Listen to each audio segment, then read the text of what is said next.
Yang bagi Ustaz Dusuki Abdul Rani. Assalamualaikum Ustaz. Waalaikumsalam warahmatullahi taala wabarakatuh. Alhamdulillah, terima kasih Ustaz hadir ke konti untuk Mau'izati, nak memberi ingatan ingat-ingatan itulah yang sangat penting dalam kita jadikan bekalan dalam kehidupan kita Ustaz ya.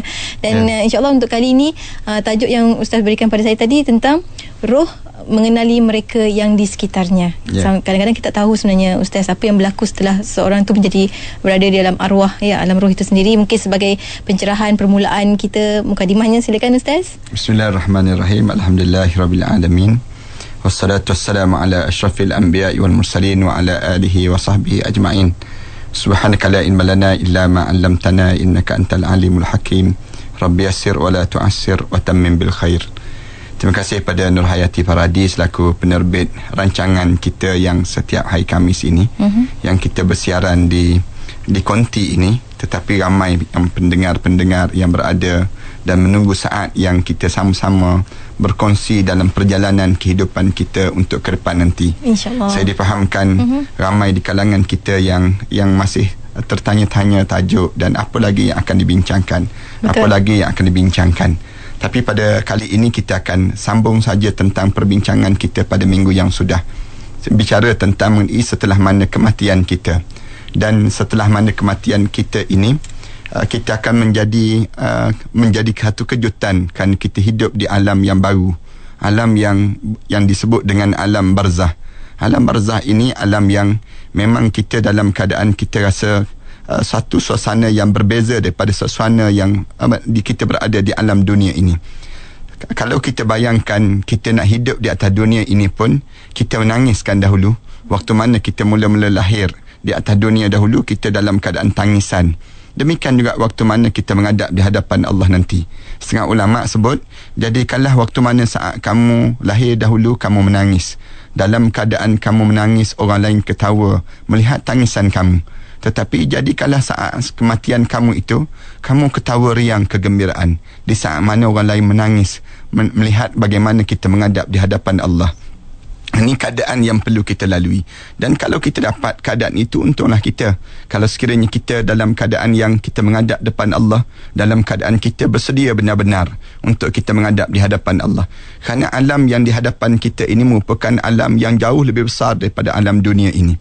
Bahkan alam dunia yang kita rasa besar ini, dan kita mengah dan kita penat di atas dunia ini. Tetapi alam akhirat nanti, alam barzah nanti, kita kena bayangkan jauh lebih besar dan jauh lebih panjang perjalanannya. Dan kita berjalan, bukan kita berjalan beramai-ramai, tidak. Tetapi kita berjalan keseorangan, membawa diri kita untuk menghadap di hadapan Allah.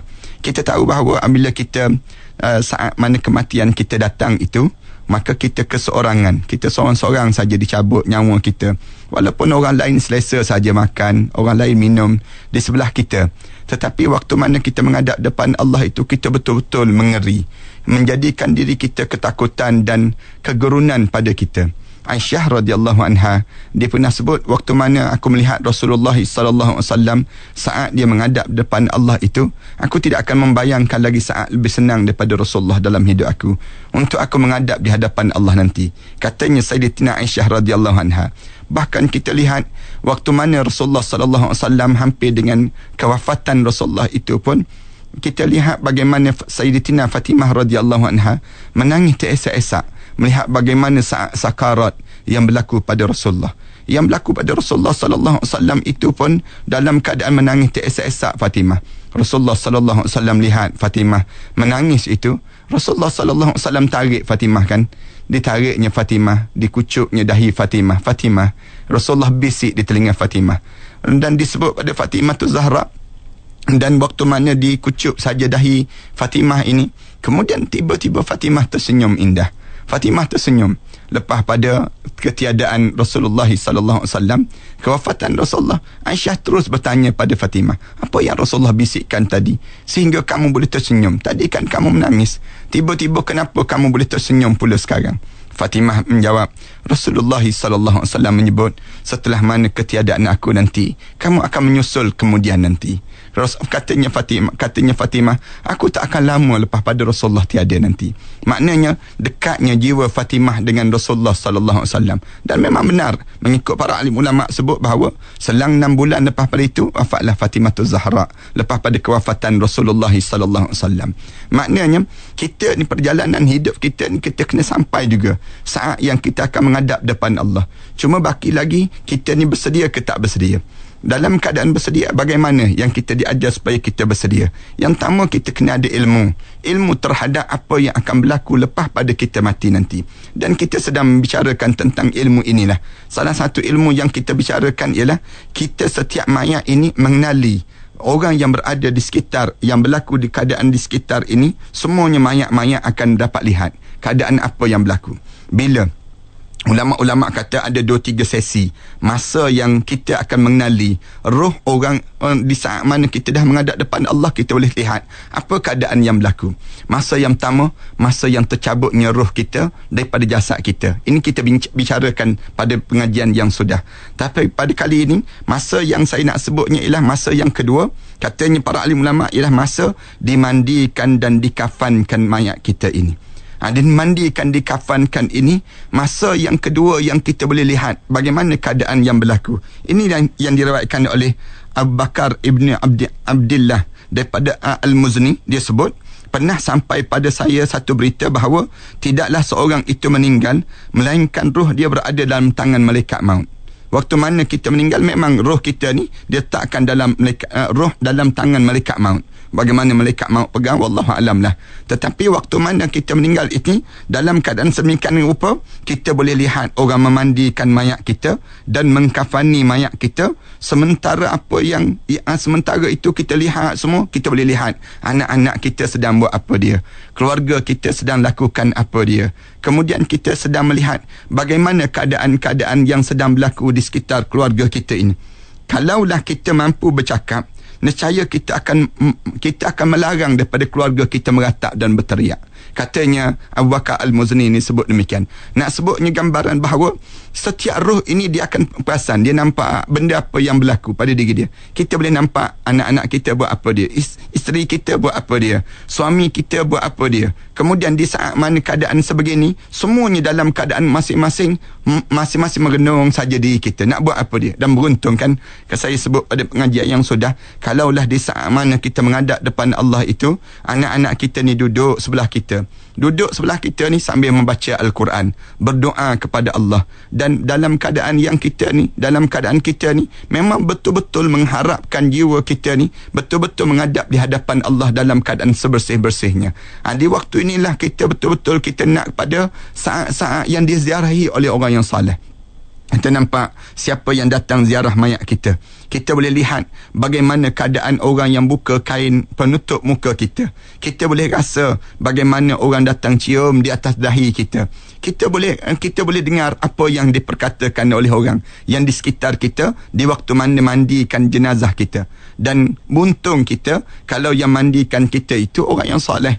Untung kita kalau yang mandikan kita ni orang-orang yang dekat dengan diri kita. Kerana keaiban kita mula terdedah di saat itu.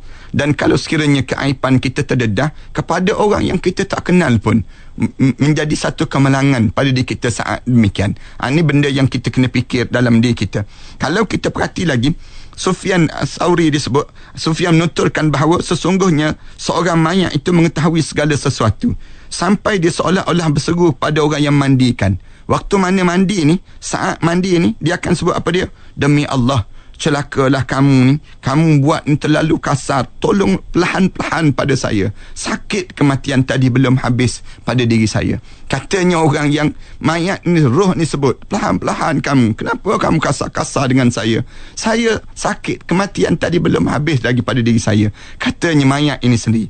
Disebut lalu mayat itu akan sebut. Dan lalu dikatakan pada mayat ketika mana di atas pembaringan ini, dengarlah, cuba kamu dengar pula orang yang sedang memuji kamu, pujian-pujian orang sedang bercakap tentang kebaikan kamu. Kamu hidup atas dunia dahulu kan, cuba kamu dengar orang cakap apa dia. Kamu rajinkan pergi masjid, kamu rajinkan kamu dengar kuliah, kamu rajinkan orang yang bersedekah, kamu kan orang yang rajin baca Al-Quran, orang puji kamu.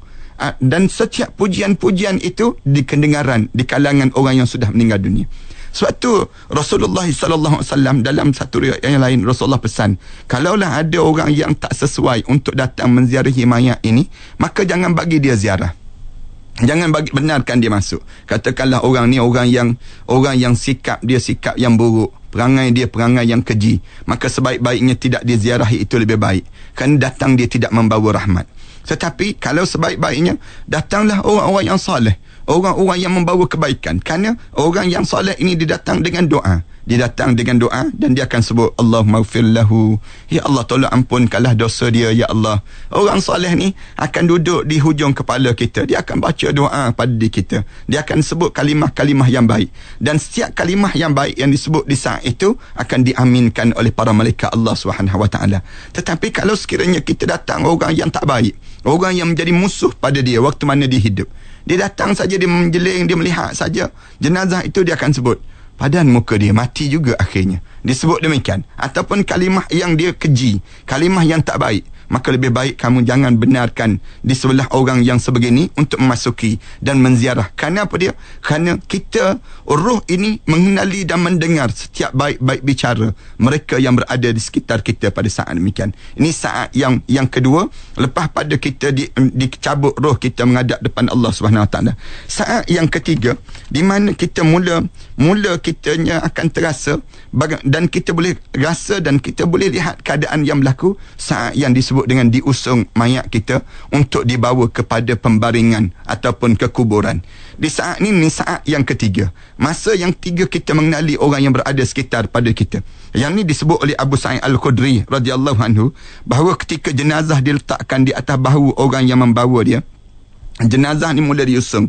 Dan saya sebut banyak kali, kalau boleh yang mengusung ini orang yang saleh. Janganlah orang yang mengusung ini orang yang taleh ataupun orang yang entah apa-apa orangnya.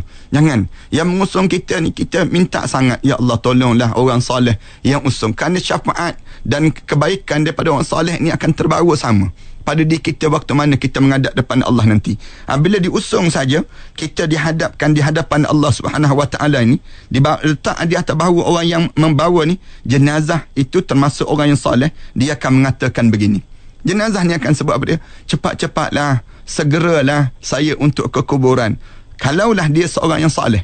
Tapi kalau dia seorang yang tak saleh, dia ni seorang yang buruk akhlaknya, dan jenazah ini orang yang buruk, dia akan sebut apa dia? Jangan cepat, jangan cepat. Aku ni tak tahu apa benda yang akan berlaku di hadapan aku. Celakalah kamu nak bawa ke mana aku ni. Katanya jenazah ini akan sebut, kamu nak bawa ke mana aku ni? Jangan kamu begini, jangan kamu begini. Menolak-nolaknya, tak naknya untuk menghadap depan Allah SWT. Maknanya suara itu didengari oleh selain daripada manusia dan juga jin. Sebab jika manusia mendengar suara itu, nescaya manusia akan pingsan. Mendengar suara orang yang dah meninggal dunia, tiba-tiba dia ni merau-rau. Kalau orang yang baik, tentulah dia akan sebut cepat-cepat, cepat-cepat. Untungnya cepatlah pada saya, untuk saya nak menghadap dan masuki dalam syurga Allah. Tetapi kalau dia orang yang buruk akhlak dia, dia kata, kamu nak bawa ke mana aku? Kamu nak bawa ke mana? Dan dalam keadaan begini, kita bawa juga dia ke kuburan. Di saat ini dia memang sebut, celakalah kamu, bangsatlah kamu, dan tak baiknya kamu. Kerana apa dia? Kerana kamu tolong bawa aku untuk aku dihumban ke dalam neraka Allah SWT. Ini keadaan yang akan berlaku pada diri kita. Dan untung, dan setengah-setengah ulama dia sebut gambaran yang terbaiknya, kalau boleh kita yang mengusung kita ni ialah anak-anak kita yang soleh. Anak-anak kita ni dia sempat lagi baca Al-Quran Karim, sambil-sambil dia baca. Dan ada seorang ulama, dia diusung oleh anak-anaknya. Sambil usung itu, anak dia sampai habis baca surah Al-Baqarah. Sampai habis baca surah Al-Baqarah. Maknanya apa? Dia jauh usungan itu, lamanya usung, sampai peringkat anak-anak yang mengusung itu membaca surah Al-Baqarah. Zaman kita sekarang, zaman moden, zaman kita ni zaman yang, iyalah betul lah, baguslah cepat kita segera ke kuburan itu. Tetapi zaman kita ni naik kenderaan, kadang-kadang jenazah sampai dulu, orang tak sampai lagi. Kadang-kadang jadi demikian. Kemudian di saat ini kita rasa dalam keadaan yang kita rasa bagaimana kita keseorangan untuk nak menghadap depan Allah di saat ini. Dan sebaik-baiknya bagi saya, lebih baiklah anak-anak yang usung. Anak-anak ni cuba dia kenang balik waktu mana ibu dia mengusung dia, ayah dia yang mendukung dia waktu mana dia kecil dahulu. Apa salahnya kalian mengusung dan mendukung ayah kalian dan ibu kalian untuk dibawa ke kuburan di saat yang terakhir dalam perjalanan hidup dia. Cuba kenang balik kebaikan-kebaikan ibu kita dahulu. Kenang balik kebaikan arwah ayah kita dahulu. Kenang balik kebaikan arwah yang meninggal dunia ini. Mungkin saja mereka ini orang-orang yang sentiasa mendukung kita, mengusung kita waktu mana kita kecil dahulu. Sekarang kita nak bawa sekali je dia untuk nak dihadapkan di hadapan Allah Subhanahu Wa Taala. Di waktu inilah kita yakin malaikat-malaikat Allah akan mendoakan kebaikan untuk nak dihadapkan di hadapan Allah. Ini sesi yang ketiga.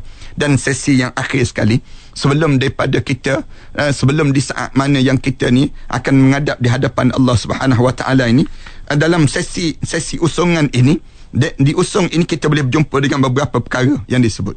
Di antaranya Umar Ibn Khattab radhiyallahu anhu, dia cerita bahawa Rasulullah pernah bersabda begini. Katanya Rasulullah, tidak ada satu jenazah yang diletakkan di atas pembaringan ataupun diletakkan di kuburan, lalu tiap kalimat 3 langkah yang terakhir orang meninggalkan kuburnya. Bila tinggalkan kubur 3 langkah yang terakhir, melainkan dia akan mengucapkan sesuatu dengan ucapan yang didengari oleh siapa yang dikehendaki oleh Allah, kecuali manusia dan jin saja tak dengar. Dia mengucapkan, katanya mereka ni apa dia? Saudara-saudaraku, para pengusung jenazah. Ni roh ni akan sebut. Orang yang usung jenazah, katanya roh ini sebut pada orang yang mengusung jenazah, janganlah kalian terpedaya dengan dunia ini. Saya dah rasa dah. Katanya roh, saya dah rasa dah. Kalian jangan terpedaya. Kamu tengok. Kamu yang mengusung ni, kamu jangan terpedaya dengan dunia.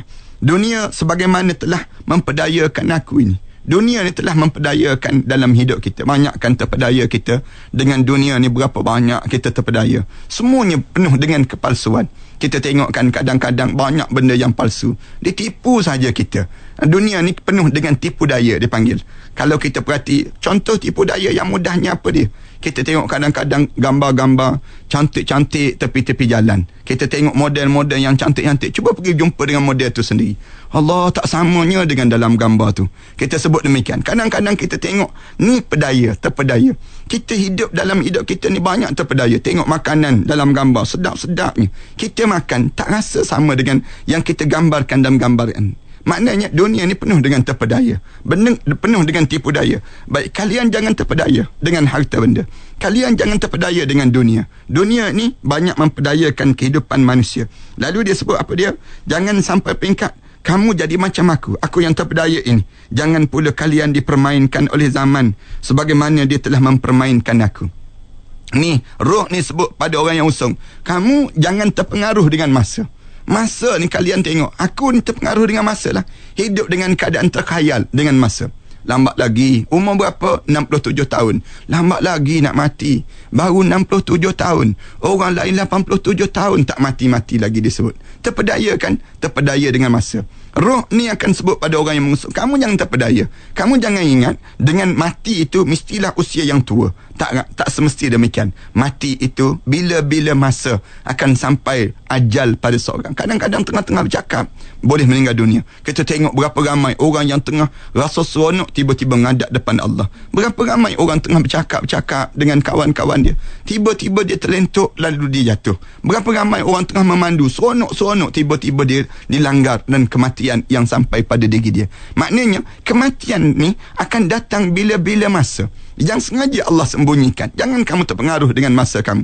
Jangan kamu ingat kamu lambat lagi mati. Bahawa sesungguhnya hidup ini bila-bila masa kematian itu akan datang. Disebut dalam hadis Rasulullah sebut, kematian ini sering kali malaikat maut menziarahi kita sebanyak 7 kali dalam setiap hari. Dalam satu riwayat kata, kubur itu sentiasa memanggil nama kita 70 kali setiap hari. 70 kali kubur ini memanggil nama kita. Kita je tak sedar. Kita ni kan suka sangat kan, kalau kita makan kita tersedak. Kita tersedak je, kita kata siapalah yang sebut nama kita. Kita pun jawab kubur, kita sebut demikian. Kubur yang menyebut nama kita. Kadang-kadang kita hidup ni terleka dalam hidup. Berapa ramai di kalangan kita ini hidup dalam keadaan demikian. Lalu katanya orang yang meninggal dunia, kamu jangan jadi macam aku. Aku dahulu dalam hidup macam kamulah terpedaya dengan masa dan zaman yang aku lalui ini. Kemudian disebut Aku telah meninggalkan warisan kepada keluarga aku. Kamu tengok, harta benda yang aku kumpulkan bukan aku rasa pun, tetapi kamu tengoklah, yang harta benda yang ada ni pun dimiliki oleh orang lain, bukan miliki oleh aku. Letihkan kita berkejaran cari harta, cari kumpul harta jadi banyak je kita. Dalam keadaan banyak, tiba-tiba kita pun buat rumah baru, kereta baru, kemudian setengah-setengah orang nak masuk rumah baru, kereta baru, kahwin pula baru, isteri baru. Nak sebutnya sukanya dia kahwin seminggu, masuk dalam rumah baru, meninggal dunia. Dah tak ada apa lagi pada diri dia. Dah meninggal dunia, dia kena jawab terhadap rumah dia, dia kena jawab terhadap isteri dia, dia kena jawab terhadap keadaan dia. Dia kumpul untuk orang lain, dia kumpul. Kemudian isteri baru dia tak lama kahwin pula dengan orang lain. Kahwin saja tak apa juga, kahwin saja dapat pada suami baru, pada kereta yang baru tadi. Suami baru pun bawa kereta baru tu lalu kawasan kubur kita. Kita pun tengok macam-macam je kubur, macam-macam je kereta ni kita sebut. Kalau dia lalu saja tak apa juga. Dia horn tu sakit hati. Yang dia horn tu, Allah, sakit hati sungguh kita. Roh ni akan bercakap, kamu tengok bagaimana kamu kumpulkan, tiba-tiba dalam keadaan kamu kumpulkan ini akhirnya milik siapa? Bukan milik kamu. Aku terjadi demikian, katanya dia. Sedangkan semua itu akan menjadi musuh pada aku dan menghisap aku, sedangkan kalian membiarkan dan meninggalkan diriku. Katanya roh ni berbicara terhadap orang yang mengusung. Orang yang mengusung ni keadaan, orang yang mengiringi jenazah ni keadaan. Kamu tengok sekarang semua menjadi musuh pada aku. Keadaan yang ketiga yang berlaku pada seorang lepas pada kematian. Dan yang akhir sekali, keadaan yang akhir sekali yang berlaku pada seorang ketika mana dia mula berada di pembaringan dan dikebumikan dalam kubur nanti. Kita akan cerita sekejap lagi, insya-Allah. Insya-Allah, itu dia. Itu pada masa kedua nanti bakal disambung oleh yang bagi Ustaz. Sungguhnya berkata jangan, kehidupan ni kita tak boleh tertipu dengan usia muda, sebab syarat mati tak usia muda, Ustaz, ya. Tak boleh tertipu dengan kesihatan, sebab tak semestinya dalam keadaan sihat tu kita tak boleh mati, Ustaz, ya. Dan insya-Allah untuk anda rakan pendengar, ada sebarang pertanyaan, persoalan, boleh hubungi terus di talian di 03 6205 1500 di Facebook ikim.fm, di Twitter dan juga di SMS tekan ikim. Jadikan soalan anda dan hantar ke 39111. Bercakap terus bersama dengan yang bahagia Ustaz Dasuki di Konti. Dan ada juga, Ustaz, ada orang tanya-tanya juga, Ustaz, antaranya lah, apa cara terbaik adab-adab ketika menziarahi orang yang menziarahi jenazah dan sebagainya. Bakal Ustaz kongsikan nanti jawapannya selepas kita berhenti rehat. Bagi anda jangan ke mana-mana, teruskan bersama kami di Destinasi Kim FM untuk Mau'in Zati. Alhamdulillah, kembali bersiaran untuk Mau'in Zati bersama dengan yang bahagia Ustaz Dasuki Abdul Rani di Konti. Kita membicarakan tentang apa ni? Tentang roh mengenali mereka yang di sekitarnya, Ustaz, ya. Dan tadi awal tadi Ustaz dah nyatakan antara waktu-waktu yang roh ni boleh lihat adalah waktu dicabut nyawa tu, dicabut roh, kemudian ketika dimandikan, dikafankan, ketika diusung, dan kemudian yang akhir tadi ketika di pembaringan. Mungkin Ustaz nak sambung sedikit sebelum kita nak jawab soalan-soalan daripada rakan-rakan kita, Ustaz. Ya, saya nak sebut sikit apabila tatkala mana kita sampai dan diusung sampai ke kuburan itu, kita perlu tahu bahawa di saat itu akan berlakunya sesuatu benda yang baru dalam hidup kita. Itu yang disebut dengan himpitan kubur. Himpitan kubur ini satu perkara yang kita diajar supaya berdoa pada Allah, dan kita diajar supaya selamatkan dan ringankan daripada himpitan kubur. Himpitan kubur ini kala mana jasad kita mula diturunkan ke dalam kubur. Himpitan kubur berbeza dengan azab kubur. Azab kubur lain, himpitan kubur lain. Himpitan kubur ini kala mana jasad kita dah mula dimasukkan ke dalam tempat pembaringan kita daripada tanah asal kejadian kita, diturunkan saja jasad kita ini ke dalam kubur, berlakulah himpitan kubur. Himpitan kubur ini yang sampai peringkat berubah wajah Rasulullah sallallahu alaihi wasallam. Rasulullah sallallahu alaihi wasallam pernah sebut dalam hadis, Rasulullah sebut, kalaulah ada di kalangan umat aku yang boleh terlepas daripada himpitan kubur, nescaya Sa'ad bin Mu'az lah orang yang pertama yang terlepas daripada himpitan kubur.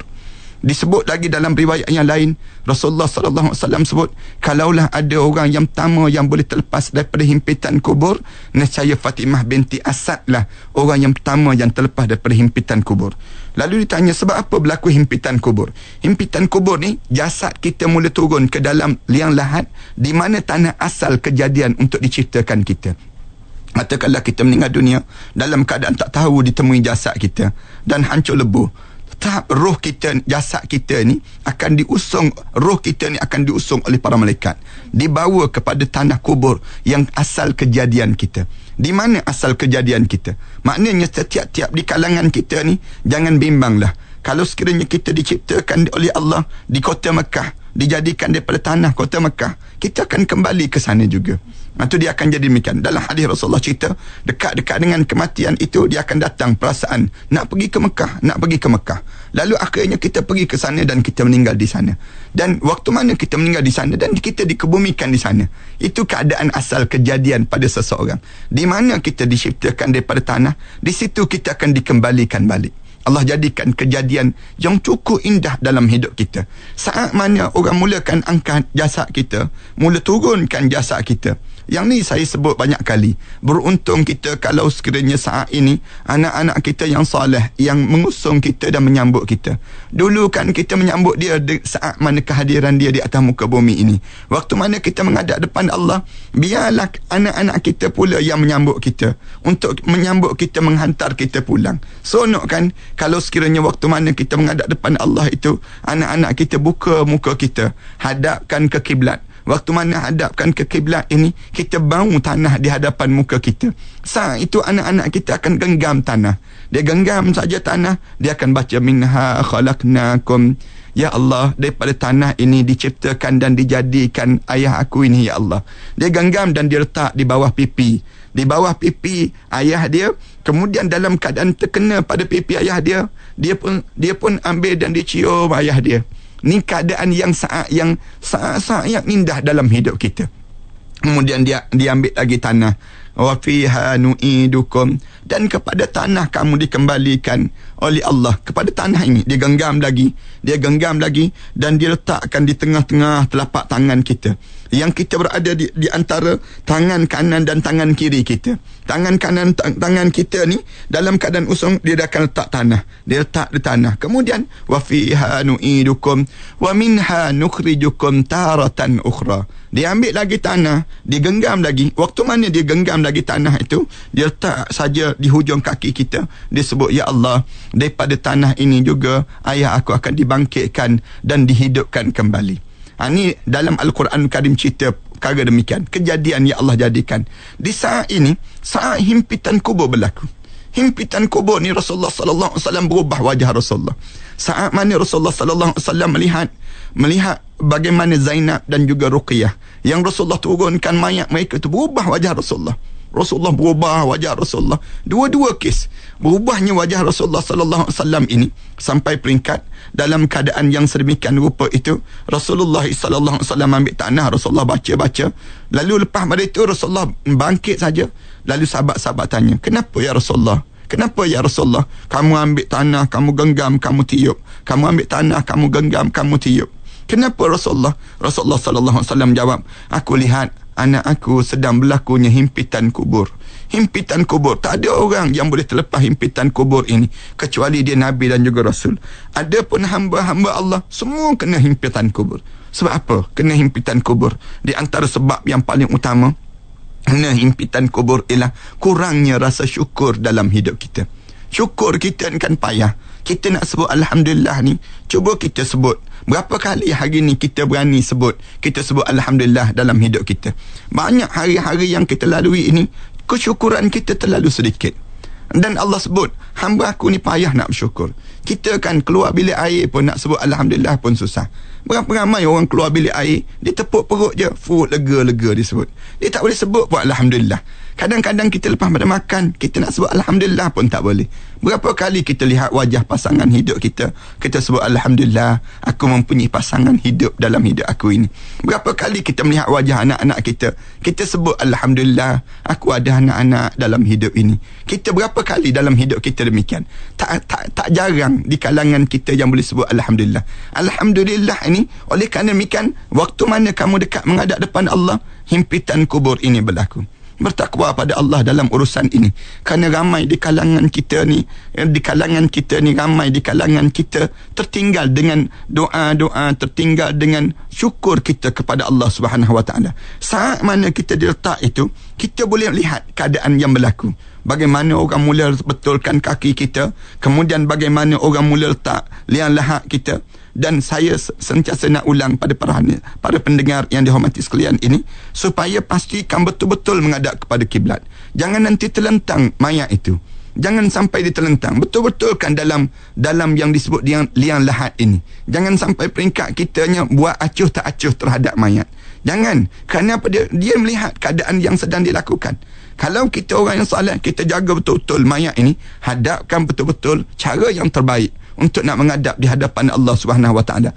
Dan di waktu inilah kita mula ditutup, kita mula sedar di saat mana orang mula timbus sedikit demi sedikit tanah-tanah itu jatuh di atas badan kita, kemudian tertutup liang lahat kita.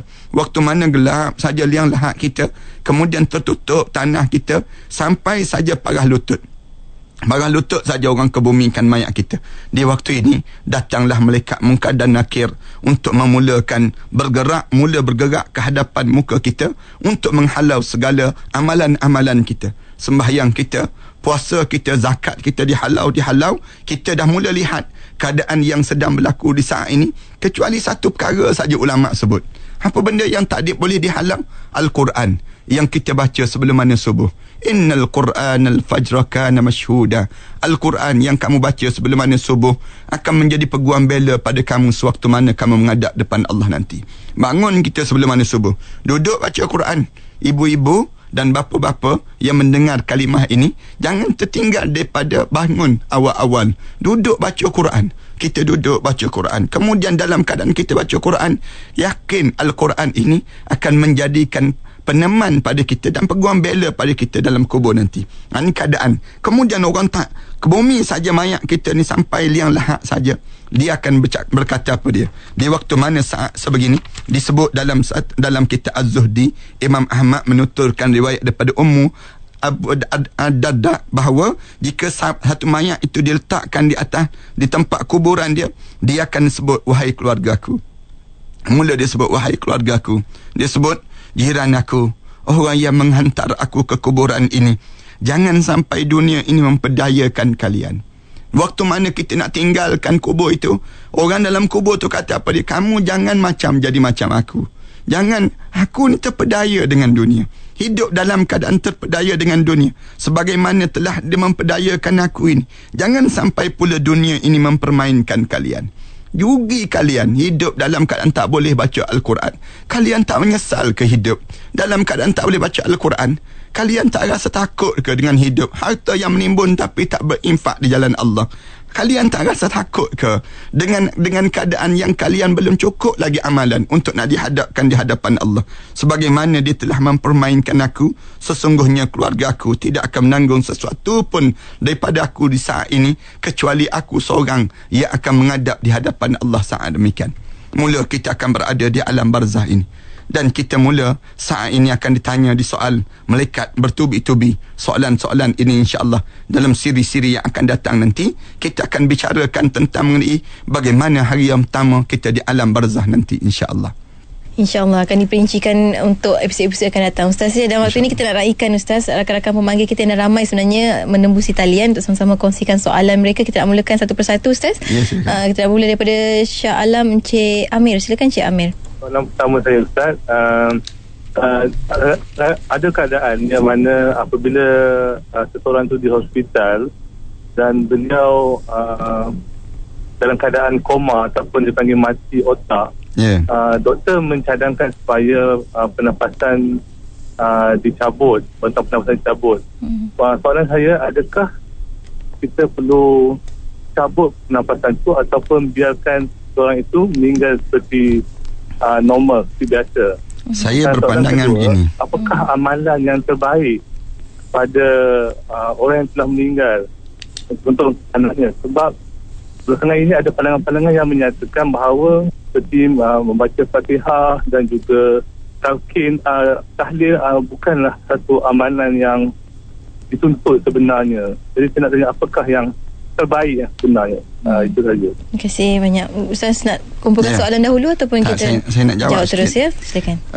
Saya berpandangan begini, dalam orang yang kena brain dead, otak yang telah dimatikan, ataupun otak dia dah mati tapi jasad dia masih hidup, kalau sekiranya dia seorang yang mempunyai harta, gunakanlah harta dia untuk menghidupkannya. Kerana hidup itu pahala. Hidup itu merupakan pahala. Selagi mana dia bernafas, selagi itulah dia dikafarahkan dosa. Dan Allah akan hapuskan dosa dia sedikit demi sedikit. Dan hidup itu kita kena ingat, dia akan mendatangkan pahala. Tanggunglah, gunakanlah duit dia sebanyak mungkin. Dan jangan cabut.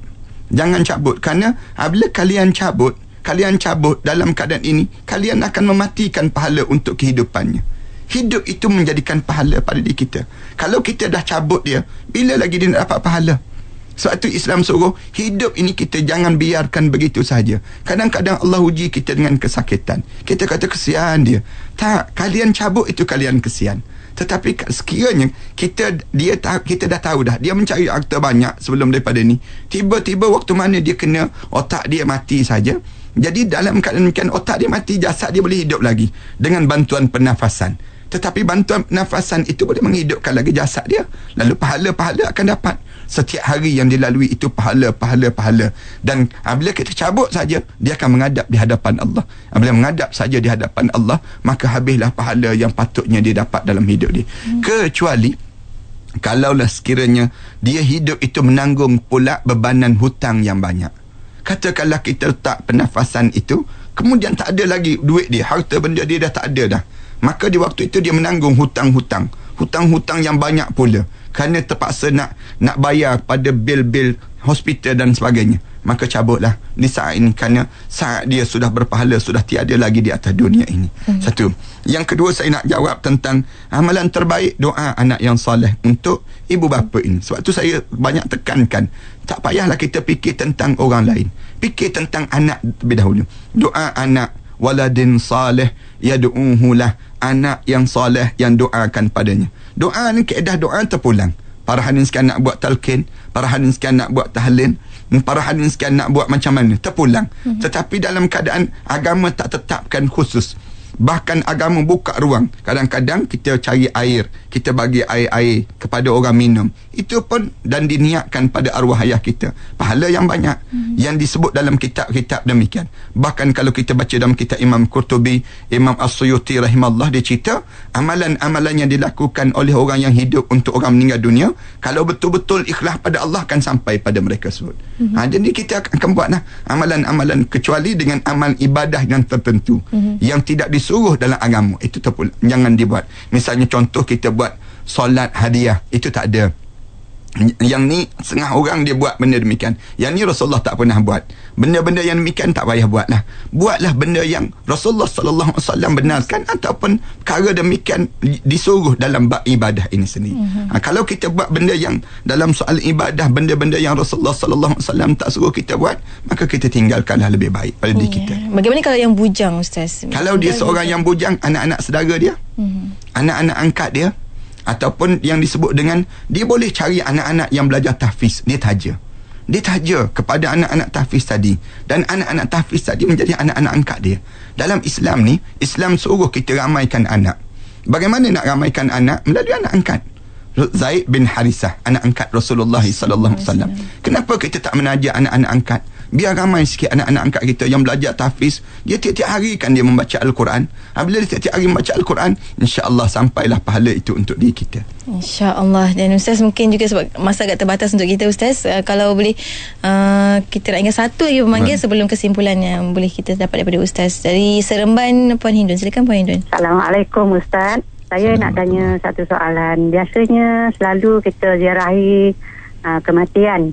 Satu persoalan dari saya, apakah ayat-ayat Quran yang terbaik untuk kita sedekahkan pada jenazah di hari sewaktu kita melawat jenazah beliau? Itu je. Okey, Assalamualaikum. Assalamualaikum. Yang terbaik ibu-ibu sekalian ialah kita baca sebuah Quran untuknya. Masya-Allah. Kalau kita dapat. Tapi kalau sekiranya kita tak dapat, bacalah Ummul Kitab, bacalah Al-Fatihah untuknya. Kalau kita tak mampu juga, bacalah pada diri kita dengan Bismillahirrahmanirrahim untuknya. Dan kalau tak mampu juga, kita sebutlah Allahu Akbar, Allahu Akbar, Allahu Akbar untuknya. Kita sebut kalimah-kalimah yang demikian. Kalimah, kalau tak mampu juga nak sebut Allahu Akbar, pujilah kepada mayat ini. dengan pujian akhlak yang baik yang pernah dihidup di atas dunia dahulu. Kita sebut, ya Allah, orang ni orang yang pernah melakukan kebaikan bersama dengan saya. Saya pernah lihat dia melakukan kebaikan. Kamu ni kan saksi-saksi Allah di atas dunia. Rasulullah sallallahu alaihi wasallam ajar demikian. Bila kita ni saksi-saksi Allah di atas dunia, maka kita sebut pada Allah, ya Allah, aku bersaksilah orang ni orang yang baik, ya Allah. Bila kita sebut demikian, lalu diaminkan oleh para malaikat, ya akhirnya Allah akan jadikan kita ni penyaksi Allah di atas apa yang dilakukan oleh orang yang telah meninggal dunia ini sendiri. Itu yang terbaik yang kita lakukan. InsyaAllah. Dan sedikit masa Ustaz yang berbaki ni Ustaz, ya, saya ingin menyebut pada diri saya dan para pendengar yang dihormati sekalian, supaya kita sentiasa dalam keadaan bersiap sedia saat untuk kita menghadap di hadapannya. Bersiap bukan untuk diri kita saja, bahkan kita bersiap dengan keluarga-keluarga kita, dengan anak-anak kita. Jadilah bagaikan orang-orang saleh. Kadang-kadang dia lihat betapa liarnya hati dia. Dia siap terus dengan kain kapan. Siapkan dengan kain kapan untuk diri dia. Dia bersiap bagaimana untuk dia nak menghadap depan Allah. Malam-malam dia baring di atas kain kapan dia itu. Lalu dia bertanya pada Allah, bila lagi ya Allah aku nak pakai kain ini? Orang lain semua dah pakai kain ini, ya Allah. Kalau kita degil-degil lagi, saya nak sebut, bawalah keluarga kita ini untuk ke kuburan, ziarah kubur. Kerana ziarah kubur itu akan mengingatkan kita pada akhirat Allah. Ajak-ajak anak-anak kita ni nak cuti sekolah kan, jom mana, jom ke kubur misal contohnya. Buat apa? Kita nak ingatkan kita perjalanan kita ke akhirat Allah. Kita jadi demikian. Kalau kita degil lagi, tempah terus batu nisan tu, sandarkan tepi dinding. Senang cerita, tulis nama, kosongkan tarikh saja, supaya kita tak leka dalam hidup kita. Wallahualam. Masya Allah. Terima kasih banyak Ustaz atas pencerahan dan ingatan itu. Dan sesungguhnya bila kita kata persediaan tadi, macam Ustaz katalah, sediakan diri kita untuk ibu ayah kita dan sediakan anak-anak untuk diri kita, insya-Allah, untuk menjadi orang yang soleh dan solehah, insya-Allah. Apa pun, terima kasih banyak Ustaz. Sampai kita bertemu lagi minggu hadapan. Assalamualaikum. Waalaikumsalam warahmatullahi wabarakatuh.